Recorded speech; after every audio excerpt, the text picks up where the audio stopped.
Welcome sa Heart of Speech, kung saan kwento at inspirasyon mula sa puso ang laging kasama.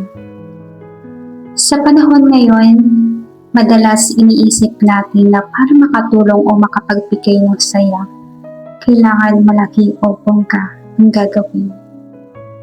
Pero ang totoo, minsan ang maliliit na kabutihan, sila ang may pinakamalaking epekto sa buhay ng isang tao. Naalala ko ang isang simpleng kwento. May estudyanteng galing sa klase. Mabigat ang kanyang loob dahil bumagsak siya sa exam. Tahimik siyang naglalakad pa uwi at halos gusto niyang sumuko. Pero biglang may kaklase siyang lumapit at nagsabi ng, "Tara sama, kakain tayo." Para sa nagsabi, simpleng yaya lang iyon.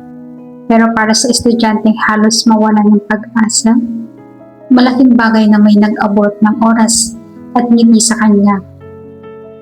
Doon niya na-realize na hindi siya nag-iisa at pwede pa siyang bumangon muli. Ganito rin sa araw-araw. Isang ngiti, isang pagbukas ng pinto, isang simple good morning, o kahit patikinig lang sa taong may mabigat na loob.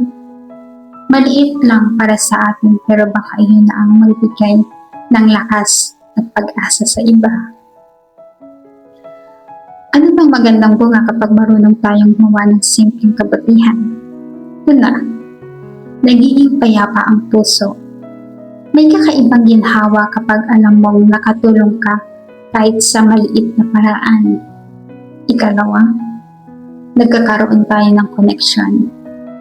Ang kabutihan ay pwedeng maging simula ng pagkakaibigan, respeto, at tiwala. Ikatlo, umabalik din ang kabutihan.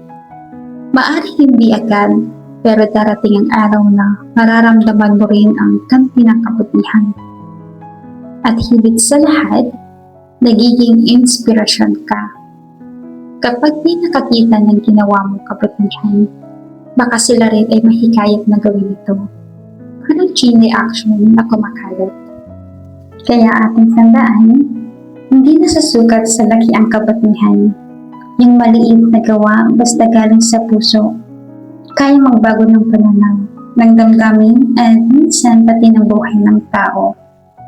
Ikaw, anong simpleng kabutihan ang naranasan mo na hindi mo makakalimutan? O kaya naman, ano ang maliit na bagay na nagawa mo para sa iba na alam mo nakapagpasaya sa kanila? Share mo sa comment dahil baka ang kwento mo rin ang maging inspirasyon ng iba. Huwag kalimutang i-like, share, and subscribe para sa mas marami pang ganitong usapan at kwento mula sa puso. Hanggang sa muli, dito lang sa Heart of Speech,